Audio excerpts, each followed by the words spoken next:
네, 세계 인구의 날을 맞아서 인구 문제에 대해서 집중적으로 얘기를 나눠보겠습니다. 서울대학교 인구정책연구센터의 이상림 책임연구원 나와 계십니다. 박사님 안녕하세요. 안녕하세요. 네. 자, 세계 인구 증가의 역사에서 가장 큰 영향을 끼친 나라 하면 단연 중국이겠죠. 인구 대국 하면 떠오르던 나라인데, 자, 그런데 이게요, 옛말이 될지도 모르겠습니다. 시청자 여러분, 제가 퀴즈 하나 낼까요? 전 세계에서 인구가 가장 많은 나라는 어딜까요? 만약에 중국이라고 답하셨다면 틀리셨습니다. 지난 2023년을 기준으로 인도가 중국을 추월했거든요. 자, 박사님, 최근에 중국의 인구가 점점 줄고 있다면서요? 네, 얼마 전에 한국, 중국, 일본 인구 담당 국장 이렇게 회의를 하는 데가 있는데 이 자리에서 우리나라 이길 차관님이 중국 대표에게 그런 말을 했습니다. 중국은 1년에 800만 명씩 태어나는데 우리는 지금 25만 명도 지키기 힘듭니다. 그래서 굉장히 부럽습니다 했더니 중국 대표가 하신 말씀이 근데 1000만 명이 사망합니다라고 하더라고요. 그러니까 인구가 대략 200만 명, 그것보다 좀 숫자가 다른데 한 150만 명씩 줄고 있습니다. 그렇네요. 그러면서 인구가 점점 감소하고 있고요.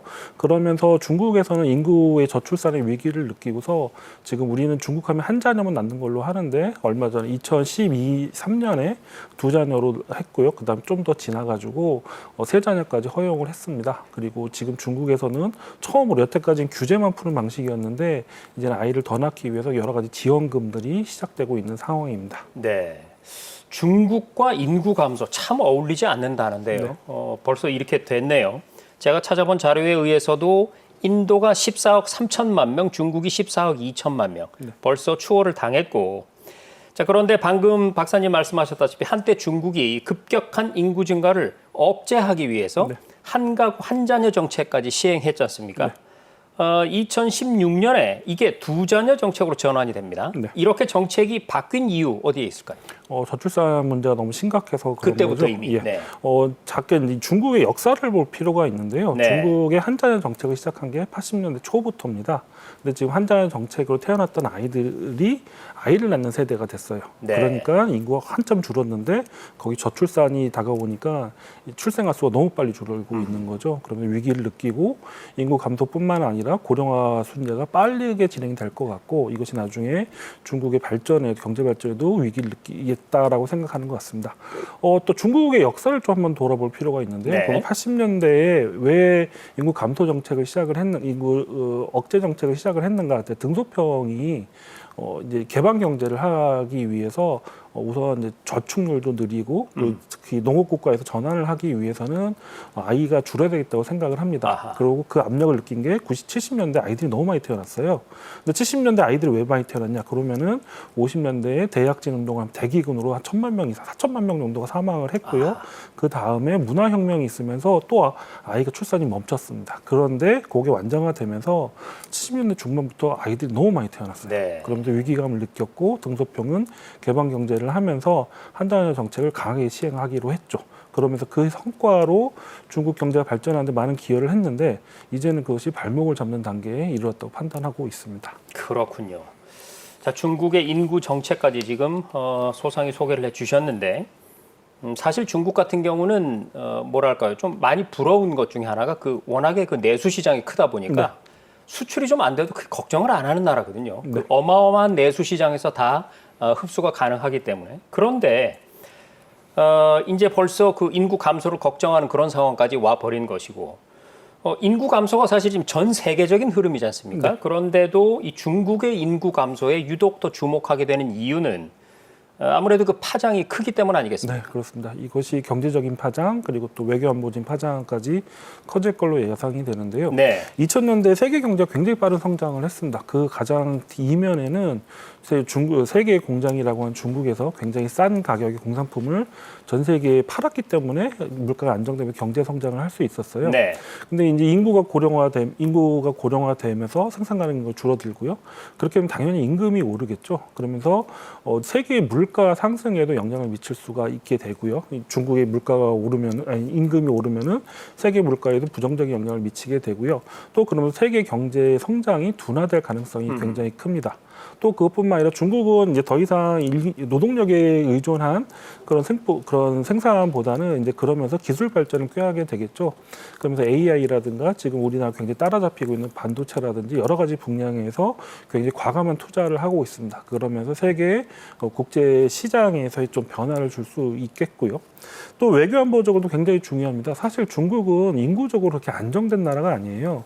우리 굉장히 당의 굉장한 지지도와 강력한 억압 정책을 하고 있다고 생각을 하는데 사실은 중국을 보면 동과 서의 격차가 너무 큽니다. 농촌과 도시의 격차가 너무 크고 도시 내에서도 또 농민공이라고 하는 대규모의 도시빈민 집단이 있습니다. 그러니까 중국은 사회주의 국가니까 이동이 자유롭지 않은데 불법으로 이동해서 대도시에서 노동력을 팔고 있는 그런 빈민 집단이 있고요.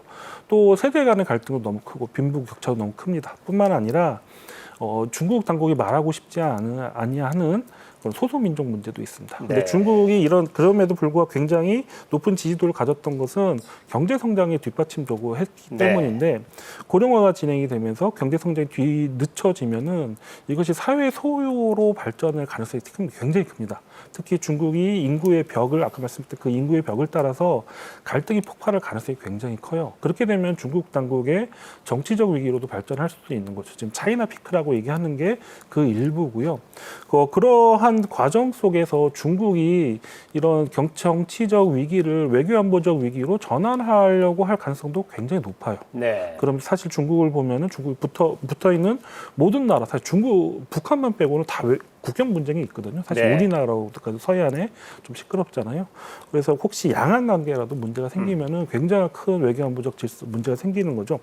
아마 미국은 이걸 알고 있는 것 같아요. 그래서 미국은 중국이 패권 국가로 올라가기 전에 이걸 좀 잡으려고 하는 것 같고요. 그래서 중국은 고령화에 영향이 미치기 전에 패권 국가의 지위로 올라가고 싶어 하는 것 같습니다. 그래서 트럼프 1기부터 갈등이 심해졌고 이 양상이 사실 이제 외교안보적인 양상, 뭐 국제 무역의 양상처럼 보이지만 그 이면에는 인구적 요소가 강하게 자리 잡고 있습니다. 그렇군요. 우리가 흔히 중국을 별명을 붙여서 세계 공장이다 이렇게 부르는데 그렇죠. 박사님 설명을 들어보니까 세계 공장의 근로자 수가 확 줄어버려가지고 네. 세계 경제에 물건이 공급이 안 되는 상황, 뭐 이런 심각한 상황이 도래를 하게 되는 것이군요. 네. 우리가 잘 알고 있다시피 저출산 문제가 비단 중국뿐만의 문제는 아니거든요. 사실 사하라 사막 이남의 아프리카를 제외하면 전 세계 대부분의 나라에서 지금 인구 걱정이 태산입니다. 박사님, 이제 그러면 저출산이라는 것이 일시적인 현상이 아니라 어떤 그 새로운 기준이랄까요? 이른바 뉴노멀이다 이렇게 봐도 되는 겁니까? 네, 새로운 트렌드라고 봐야 되겠고요. 사실 우리가 이제 저출산 문제 대응을 잘하는 나라 하면 북유럽을 떠올립니다. 네. 노르웨이, 스웨덴, 노르웨이 이렇게 덴마크 떠오르는데 지금 노르웨이 학교 출산율 1.3, 1.4 수준까지 떨어졌어요. 하하. 굉장히 곤두박질 노르웨이 쳤습니다. 맞아. 예. 네. 특히 2010년경을부터 유럽의 굉장히 많은 나라들이 출산율이 꺾이기 시작을 했습니다. 뿐만 아니라 선진국뿐만 아니라 개발도상국, 데벨로핑 컨트리에서도 출산율이 굉장히 떨어지고 있는데요. 우리가 알고 있는 동남아 국가들 대부분 학교 출산 2.0 이하고요. 태국은 1.2, 1.3 수준까지 떨어져 있습니다. 네. 또 아마 미얀마 정도만 빼고는 전부 다 2.0 이하고요. 2.0 이하라는 소리는 고령화가 빨리 진행이 돼 인구 감소가 최종적으로 감소가 시작이 되고 고령화가 빨리 진행된다는 걸 의미를 하거든요. 네. 또 남미 국가들도 대부분 2.0 이하입니다. 카톨릭 국가임에도 불구하고 2.0 이하로 떨어지고 있고요. 세계적으로 2.0보다 좀 높은 나라들이 중동 지역들이 일부가 좀 그렇고요. 특히 사하라 사막 지역은 섭사하라 에어리라고 하는데 여기에는 옛날처럼 많이 죽고 많이 죽고 많이 태어나는 이런 구조를 아직까지 가지고 있습니다. 그 이유는 사실 에이즈 때문에 그렇습니다. HIV가 아직 많이 있으면서 많이 사망하니까 많이 태어나고 있는 구조로 가고 있는데 그러는 아프리카조차도 지금 출산이 점점 떨어지고 있어요. 그래서 아마 이번 세기 말 정도에는 세계 인구가 감소할 거라고 생각이 들고요. 네. 그래서 인구가 감소한다는 것은 그냥 이렇게 인구가 확 줄어든 어벤져스에서 타노스가 해서 인구 줄어드는 게 아니라 네. 고령화가 진행이 되면서 그렇죠. 사망하는 수가 늘어납니다. 어르신이 많아지니까. 근데 태어나는 아이의 수가 줄어들면서 인구가 감소하는데 그럼 세계적으로 고령화 수준이 높아질 거라는 것도 같이 의미를 하는 겁니다. 네. 세계 질서가 많이 큰 변화가 있을 거로 예상이 되고 있습니다. 예, 지금 박사님 말씀 중에 그 합계 출산율 2.0명, 2명이 중요한 이유가 네. 그러니까 사람이 두 사람이 만나서 산술적으로 네. 아이를 둘을 낳으면 유지가 된다는 것인데 네. 그 2.0 아래로 확 떨어진다는 이야기는 인구가 줄 수밖에 없는 그런 상황이라는 것이죠. 예. 자, 인류 역사 속에서 인구는 항상 문명과 사회 흐름을 좌우하는 핵심 변수로 작용을 해왔습니다. 여기서 우리 글로벌 인사이트만의 강점 들어갑니다. 박사님, 인구 증가 감소, 그 세계적인 흐름 역사적으로 한번 되짚어 주시겠습니까? 인류 역사는 한 17세기까지 굉장히 완만히 늘었습니다. 네. 그리고 이제 산업화가 시작이 되면서 굉장히 빠르게 늘어나는데요. 그 시작은 영국에서부터 시작을 했습니다. 그럼 영국의 사망이 먼저 감소하고 인구가 빠르게 늘게 되는데 특히 아동의 사망률이 줄어들면서 인구가 빠르게 늘어납니다. 그게 산업화와 맞아 들어가면서 도시화가 이루어지고요. 그리고 그 힘을 가지고서 영국은 세계 대영 제국을 건설하는 파워를 갖게 됩니다. 인구는 굉장히 중요한 요소예요. 우리가 지금 굉장히 인구는 별거 아닌 거, 사회적인 것만 생각하는데 정말 우리의 물리적 환경을 지원을 해줍니다. 재밌는 얘기들이 굉장히 많아요. 네. 영국에서 사망이 떨어지기 시작한 이유가 뭔지 아세요? 대부분은 사망이 떨어지니까 의료 기술의 네. 발달이라고 생각을 하는데 그렇지 않습니다. 남미에서 감자가 수입되면서부터 그랬어요. 아하. 그러면서 영양 상태가 좋아지면서 사망이 떨어지고 특히 결핵이 떨어집니다. 그 힘이 발전하기 시작을 했고요. 서구 사회는 그때부터 이제 사망이 떨어지고 이제 그러면 따라서 출산이 떨어지는 형태로 완만하게 변화를 합니다. 하지만은 이제 디벨로핑 컨트리들은 대부분 식민지를 겪었던 국가들은 식민지 사회부터 사망률이 빠르게 떨어져요. 이런 의료 기술, 서구의 의료 기술, 보건이라는 역량도 들어오고요. 사회적으로 안정화되면서 이런 현상이 나타납니다. 그러면서 60년대, 70년대에서는 디벨로핑 컨트리에서 출산율, 이렇게 사망은 많이 떨어졌는데 출산은 유지가 되고 있으니까 인구 폭발이란 말이 생기고 네. 인구에 대한 우리 걱정이 생기기 시작을 했죠. 근데 우리나라가 거의 제일 선도라고 하다시피 70년대부터 출산율이 굉장히 빠르게 줄어들고요. 이 출산율이 줄어든 걸 근간으로 해서 경제가 빠르게 성장을 합니다. 아이들이 줄어드니까 빈곤율이 줄어들고요. 그리고 저축률이 늘어나고요. 또 아이에 대해서 투자를 할 수 있는 교육도 늘어나고 하면서 우리의 발전의 토대가 됐습니다. 그리고 이걸 따르는 나라들도 점점 많아졌고, 이걸 인구 배당 효과, 데모그래피 디비던트라고 하는데 인구가 감소하면서 출생아수가 줄면서 경제 발전 성장을 많이 했습니다. 여기까지 왔는데 다른 점이 있죠. 서구 사회는 굉장히 200년 정도 긴 기간 동안 인구의 변천이 완료가 됐는데 우리는 굉장히 짧은 시간에 이래 됐어요. 네. 그러면서 급격한 고령화를 맞이할 수밖에 없고요. 특히 우리 사회도 굉장히 심각한 문제지만은 디벨로핑 컨트리에서 고령화 심각해진다는 것은 이 사회 준비가 안 됐습니다. 사회 복지라든지 의료 시스템이라든지 그러면서 세계 관계의 질서가 무역뿐만 아니라 경제 질서도 굉장히 외교안보 질서도 큰 변화를 맞이하게 될 것이다라고 많은 분들이 예측하고 있습니다. 네. 사실 저 정도 세대만 해도 기억이 뚜렷하게 나는 표가 있습니다. 산하 제한 정책을 엄청나게 정부에서 강하게 밀어붙일 때 그렇죠. 덮어놓고 나타 보면 거짓골을 못 면하는데 이게 실제로 있었던 표거든요. 맞습니다. 네. 그런데 이제는 아이를 낳지 않으면 나라가 없어지는 상황, 뭐 이렇게까지 돼버린 것이죠. 그러면 이렇게 급속도로 줄어드는 인구가요, 박사님, 우리 사회를 어떻게 바꾸어 놓을까요? 우선 우리나라 학교 출산율이 얼마나 심각한지를 좀 아셔야 될 것 같아요. 네. 지금 우리나라 학교 출산율이 OECD 평균의 절반이다, OECD 중에 제일 낮다 이런 얘기는 아무런 의미가 없어요. 네. 숫자일 뿐이고 어떤 영향을 미치냐. 자꾸 인구가 뭐 저출산의 축복 이런 말씀하신 분이 많아서 제가 설명하는 툴을 하나 만들었는데 우선 우리나라 학교 출산율 대략 0.7 정도로 생각을 해보죠. 네. 여성이 100명이 있습니다. 평생 낳을 이제 30대 초반에 가임기 여성 아이를 가장 많이 낳는 연령대 여성 100명이 있는데 학교 출산율 0.7이면 아이를 70명을 낳겠죠. 뭐 다음 이게 30명을 더 가서 다음 세대에는 몇 명을 낳을까요? 70명에 곱하기 0.7하면 0.7. 49명이 태어날 거라고 생각을 네. 하는데 그렇지 않습니다. 아하. 70명 중에 절반만 딸이죠. 35 그렇군요. 곱하기 0.7하면 25가 됩니다. 그러니까 네. 100명이 한 세대 반 만에 25명으로 대체가 되는 거예요. 충격적이죠? 뚝 떨어지네요. 아닙니다. 네. 그게 아니라 처음에 100명이 여성 100명을 했는데 그러면 그만큼 남성도 있잖아요. 200명이 한 세대 반 만에 25명으로 줄어드는데 우리 학교 출산율이에요. 네. 이거는 제가 과장해서 하는 얘기가 아니라 지금 우리 당면한 숫자입니다. 이거를 굉장히 별거 아닌 걸로 생각하면 안 되고 이것이 네. 우리가 당면하게 될 이미 정해져 가지고 당면하게 될 문제가 굉장히 큽니다. 지금 아이들이 25만 명 안 되게 24만 명 태어나고 있는데요. 수도권 입학 정원이 한 25만 명 정도 돼요. 그러면 지금부터 태어나는 아이들은 공부를 별로 안 해도 수도권 대학을 다 가겠구나 생각할 수 있는데 모든 친구들이 수도권 대학을 간다는 소리는 지방에 있는 모든 대학이 망한다는 소리겠죠. 그렇죠. 그리고 수도권 대학의 변별력도 전혀 없어진다는 이야기죠. 없어지겠죠. 그래도 아마 서열이 있을 겁니다. 그런데 또 문제가 지방에 있는 대학이 모든 게 무너진다는 소리는 지방에 있는 모든 산업이 붕괴된다는 걸 의미해요. 그렇죠. 그럼 지금부터 우리 사회는 여기 준비를 해야 됩니다. 그게 2016년생이 대학을 가는 시기 전에 이게 준비가 돼야 되는데 지방대 정원도 빨리 줄이고 그리고 수도권에 있는 대학의 정원도 줄여줘야지 여기 생기는 거죠. 그렇게 되면은 수도권 대학이 가만히 있을까요? 우리는 지금 경쟁률이 3대0, 6대0, 6대1 되는데 왜 줄이냐라고 하겠죠. 네. 제가 생각하는 고령화의 본질은 이거예요. 사람이 많아 줄어들어서 경제 성장이 더뎌지고 노동력이 부족하다 이뿐만 아니라 우리 사회가 구조적인 갈등 구조로 갈 수밖에 없어요. 그리고 이 갈등인 구조와 격차가 커지면서 사회 연대성, 사회 통합이 굉장히 위협을 갖게 될 겁니다. 지금부터 우리는 큰 결단을 하고 준비를 해야 됩니다. 네. 박사님 설명을 참 쉽게 해주시는데 굉장히 그 섬뜩한 느낌도 들고 이제 진짜로 준비할 때가 됐구나 이런 생각이 드는데 그중에 또 중요한 문제 하나가요. 사실 누군가는 일을 해야 사회가 돌아가지 않습니까? 네. 노동력 부족 문제가 많이 걱정이 됩니다. 그런데 또 일각에서는요, 뭐 로봇의 발전이라든지 인공지능의 발전이라든지 이런 첨단 기술의 발전이 그런 문제를 해결해 줄 수 있지 않겠냐 이런 약간의 낙관론을 펼치는 분들도 있는 것 같습니다. 네. 과연 이런 기술 발전이 인구 감소의 충격을 완화해 줄 수 있습니까, 박사님?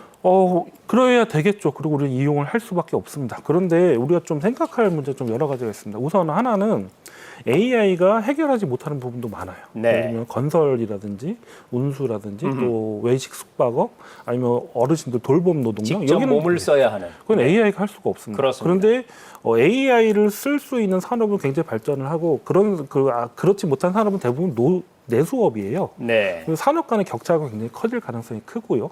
두 번째는 AI가 못하는 부분도 있지만은 AI가 많은 걸 대체하면 문제가 없다고 생각할 수도 있는데 사실은 그것이 어떤 의미가 있냐? 사람이란 인구라는 게 꼭 생산만 의미하는 건 아니잖아요. 소비력도 떨어집니다. 소비를 할 사람도 필요하고요. 또 이게 AI가 생산량으로 많아진다는 거는 우리 전체 소득에서 근로소득이 차지하는 비율은 줄어들고 자본소득이 차지하는 비율이 늘어난다는 뜻입니다. 그러면서 사회적 격차도 커지게 되고요. 우리가 생각할 부분이 되게 많습니다. 특히 자꾸 인구를 노동력으로만 단순화시키는 시도는 좀 잘못된 것 같아요. 네. 인구는 좀 복잡하게 인구로서 볼 필요가 있다고 생각이 듭니다. 네, 잘 알겠습니다. 0.75명이라는 그 숫자의 의미에 관해서 박사님께서 먼저 번 답변에서 충실하게 설명을 해주셨기 때문에 이제 이거를 좀 여쭤봐야 될 것 같습니다. 2015년을 기점으로 해서 우리나라의 출생률 계속 하락세를 유지하고 있는데요. 출산율이 이렇게 떨어지고 있는 근본적인 이유가 우선 궁금하고요. 그리고 사실 그동안의 역대 정부들이 돈도 쏟아붓고 시간도 투자하고 하면서 끊임없이 정책들을 내놨는데 그게 이렇게 기대만큼 효과를 내지 못하는 이유도 궁금합니다. 청년들이 아이를 안 낳는 이유는 여러 가지가 있습니다. 근데 가장 쉽게 생각하는 게 비용의 문제라고 생각을 네. 해요. 정부에서도 그렇게 생각을 하고, 그래서 비용을 아이를 낳고 기르는 비용이 있는데 이 비용을 줄여주면은 출산율이 오르게 될 것이다라는 전제로 접근했습니다. 굉장히 경제학적인 접근이죠.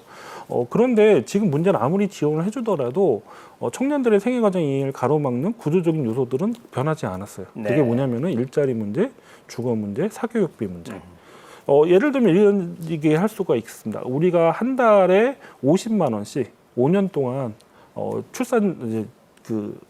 주거비를 지원해 줬다 하면은 1년에 600만 원씩 5년이면 3천만 원 굉장히 큰 돈을 준 거잖아요. 네. 근데 5년 사이에 이 집값이 1억이 올라버리면 아무것도 아니에요. 그렇죠. 네. 이 구조적인 문제 해결이 안 되고서 경제적 지원을 해결하려고 했다는 게 한계고요. 그렇기 때문에 이 경제적 구조를 바꾸는 노력을 해야 됩니다. 지금 출산에 대해서 맞춰서 아이를 낳으면 지원금이 많이 늘었잖아요. 그런데 어떤 일이 생겼냐면은 산후조리원 가격이 빠르게 오르고 있어요. 네. 지금 이러한 구조를 갖추지 않고 지원만으로 달달한 복지 지원만으로 문제를 해결할 수 있다는 게 너무 안일했고요. 그리고 이러한 구조적인 문제를 해결하기 위해서 우리 사회 전체의 합의와 노력이 필요할 것 같습니다. 그렇네요. 박사님 설명을 듣다 보니까 글쎄요. 수도관을 교체해야 되는데 수도 꼭지만 갈고 있었다. 뭐 이런 느낌도 들고요. 그런데 이런 가운데 올해 1분기 출생아 수가 10년 만에 반등했다 이런 반가운 소식이 들려왔습니다. 일각에서는 이제 바닥을 치고 좀 올라가는 게 아니냐 이런 조심스러운 추측도 나오던데요. 박사님 보시기에는 이게 어떤 일시적인 현상일까요? 아니면 좀 추세 전환의 신호로 봐도 될까요? 추세 전환으로 보기에는 좀 어려운 측면이 많습니다. 왜 태어난 아이가 늘었냐면 두 가지 요소가 사실 크게 있는데요. 하나는 네. 코로나 시기 때 혼인과 출산을 굉장히 미뤘어요. 특히 결혼하고서도 아이를 안 낳는 부부들이 많았는데 이 출산이 재개가 되기 시작을 했습니다. 그러면서 이게 약간 밀렸던 게 지금 풀려지는 현상이 하나 있고요. 두 번째는 지금 90년대생들이 아이를 낳는데요. 90년대에 출생아수 좀 많이 늘었습니다. 네. 그리고 성비가 되게 안 좋았어요. 그러니까 아이가 더 태어날 수밖에 없는 구조고, 또 출산율이 올라가는 거는 성비가 안 맞으니까 이 연령차가 커집니다. 그래서 혼인을 하는 여성들이 좀 많아진 것 같습니다. 이런 내재적인 요인으로 된 거지 지금 청년들이 아이를 낳고 기르기 좋은 세상이 됐다. 그래서 더 낳으려고 하냐? 그건 아니거든요. 지금 여기서 논란이 우리 좀 주목할 거는 뭐냐면은 정부가 자꾸 단기적 성과에 지금 집중을 하고 있어요. 구조적인 문제를 바꾸려면은 오랜 시간이 필요한데 자꾸 단기적 지원 사업으로 이 문제를 접근하려고 하는 거는 우려스러운 측면도 있습니다. 물론 출산율이 하락이 멈췄다는 거는 약간 숨을 돌리는 긍정적인 신호지만은 이것에 너무 큰 의미를 부여하기에는 아직 이른 것 같습니다. 네. 아직은 이것이 좋은 것이다 나쁜 것이다 판가름하지 말고 이것을 좋은 것으로 즉 추세 전환으로 이끌어 갈 수 있도록 방법을 찾아야 되는 그런 그렇습니다. 상황이군요. 네. 자, 최근에 기사를 보면 이제 결혼에 대한 인식이 조금 긍정적으로 바뀌고 있다 이런 여론조사 결과들도 나오고 있습니다. 반가운 변화인데요. 전문가들 얘기를 들어보면 앞으로 5년이 우리나라 인구 정책의 골든 타임이다 이런 얘기들 합니다. 네. 그러면 이 골든 타임을 놓치지 않기 위해서 좀 시급하게 해결해야 할 과제 뭐라고 보십니까? 청년들에게 희망을 줘야 됩니다. 지금 지원 정책도 안정되게 돼서 정책을 청년들이 신뢰할 수 있게끔 해야 되고요. 네. 또한 청년들이 당면하고 있는 문제들을 구조적으로 해결하기는 힘들어요. 하지만은 이걸 해결하고 있다는 사인들은 줘야 되고요. 실제적인 태도들을 취해야 됩니다. 대표적으로 수도권 집중이라든지 교육개혁이라든지 일자리를 어떻게 나눌 것이냐의 문제에 대해서 청년들에게 희망을 줄 수 있는 사인들이 나가고 거기에 대한 사회적 합의가 있어져야 된다고 생각을 합니다. 쉽지는 않습니다. 그럼에도 불구하고 기성세대가 청년 세대에게 양보를 많이 해야 돼요. 그래야지 우리 사회는 앞으로 작아질 거고요. 작아진 사회에서 더 생산적이고 효율적인 사회여야 되고 그럼에도 불구하고 다음 세대에게 다시 기회를 계속 주는 사회가 돼야 됩니다. 이러한 사인과 약속을 청년들에게 주는 것이 중요한 것 같습니다. 네. 유럽이나 일본 같은 나라는요. 사실 우리보다 먼저 이 저출산 문제에 직면을 했었지 않습니까? 그만큼 다양한 정책적인 실험들도 해봤고 실패하기도 하고 성공하기도 하고 이랬을 텐데 실제로 우리가 좀 참고할 만한 사례, 출산율 반등의 어떤 성공한 나라 있을까요? 성공 사례 하면 이제 스웨덴하고 프랑스를 얘기 많이 합니다. 네. 그런데 그 사회에서 이 정책들이 작동을 하게 된 구조적 맥락들이 있어요. 스웨덴 같은 경우 노동시장이 굉장히 유연하고 하지만 평등합니다. 직급 간의 직종 간의 임금 격차가 굉장히 적어요. 그러면서 이게 좀 유연한 노동시장이 될 수 있었고요. 그러니까 이 제도를 우리가 그대로 한다고 해서 노동시장이 다르기 때문에 작동을 하지 않습니다. 그래서 자꾸 우리가 삼인주의를 좋아하는 세대가 있었어요. 그럼 그 세대에서 자꾸 옛날 유럽식의 복지를 자꾸 얘기를 했는데 우리 복지는 많이 늘어서 아직 모자라면 많이 늘었어요. 근데 출산율은 떨어지고 있잖아요. 복지가 막 다른 접근이 필요하다는 예일 것 같습니다. 그래서 저는 독일의 사례를 좀 추천을 많이 하고요. 독일은 좀 다르게 데모그래피 스트래티지라고 해서 인구 파퓰레이션 폴리시랑 다른 접근을 하고 있습니다. 사회적 합의를 통해서 모든 사회의 구성원들이 사회 연대의 차원에서 이 인구 문제를 같이 다루고 있고요. 그래서 그런 걸 좀 배울 필요가 있다고 생각되고 일본 얘기도 많이 하는데 저는 일본에 대해서는 어떤 얘기를 하냐면은 일본의 성공 사례를 배우는 게 아니라 일본의 실패 사례를 우리가 배워야 돼요. 반면 교사로. 예. 네. 어떠한 문제에서 실기를 했는지, 기업들은 어떠한 실패를 하였는지, 왜 그러한 정책적인 잘못된 판단을 하고 실기를 했는지가 우리를 배워야 됩니다. 그래야지 우리가 고칠 수 있는 거지 자꾸 외국만 쫓아가려고 하는 자세보다는 우리의 시각으로 우리의 인구를 해결하려는 시각도 중요한 것 같습니다. 네. 독일의 사례 굉장히 인상적이고요. 그러니까 아이를 낳아서 키우는 이 인구 문제 자체를 어떤 사회 연대의 개념으로 본다라는 것 좋은 말씀이시고 그리고 다른 나라의 성공 사례만 쫓아갈 게 아니라 실패한 이유들도 곰곰이 따져볼 필요가 있다. 좋은 말씀이십니다. 그럼 마지막 질문 드릴게요. 이제 외면할 수가 없는 당면 과제가 됐습니다. 새 정부가 인구 정책 관련해서 어떤 계획을 가지고 있고 또 앞으로 어떤 방향으로 정책이 나아가야 될지요? 지금 인구 TF랑이 만들어지고 네. 옛날에 저출산 고령사회 기본 위원회를 대체할 수 있는 거버넌스 구조를 지금 고민을 하고 있다고 얘기를 해요. 인구부도 같이 논의를 하고 있다고 하는데 인구부는 좀 들어간 것 같고요. 저출산 고령사회 위원회를 어떻게 강화할 것인가에 대한 내부적 논의가 있는 것 같습니다. 그럼 인구 정책은 무엇을 해야 될 것인가? 크게 세 가지가 있습니다. 하나는 네. 지금에 하고 있는 이 정책들을 효율적으로 예산을 배분하면서 효과적인 지원 정책을 해야 되고요. 두 번째는 아까 알레도 말씀을 드렸듯이 구조적인 문제, 수도권 집중이라든지 주거 문제라든지 산업 구조라든지 이런 문제에 대해서 해결을 해줘야 됩니다. 이런 네. 구조적인 문제를 다루기 위한 거버넌스 체제가 필요하고요. 세 번째로는 그럼에도 불구하고 앞에 터질 수밖에 없는 당면할 수밖에 없는 부정적인 현상들이 있어요. 그것들을 이제 국방 문제, 국방 개혁의 산업구조 조정이라든지 주거 문제라든지 이런 것들에 대해서 어떻게 당면 대응을 할 것인가에 대해서 선제적으로 준비를 해야 됩니다. 그래야지 미래 세대가 아니라 10년, 15년 후에 우리가 닥칠 비용들을 줄일 수가 있습니다. 충격들을 줄일 수가 있어요. 그런 이 세 가지 숙제들이 있는데 뒤에 두 가지는 구조적인 문제예요. 근데 네. 지금까지 했던 지원 사업에는 필요할 수가 없고요. 좀 전면적인 대응이 필요하다고 생각합니다. 마지막으로 한마디 정리를 하면은 네. 지금 인구 문제는 인구 정책으로 풀 단계는 지났고요.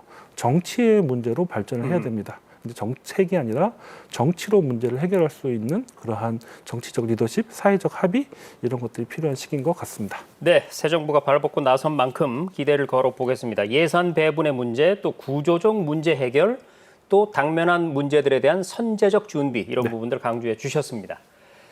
네, 출생아는 줄고 노인은 갈수록 늘고 있습니다. 변화는 예고된 미래가 아니라 이미 우리 앞에 진행 중인 현실입니다. 네, 서울대학교 인구정책연구센터의 이상림 책임연구원이었습니다. 오늘 말씀 고맙습니다. 네, 감사합니다.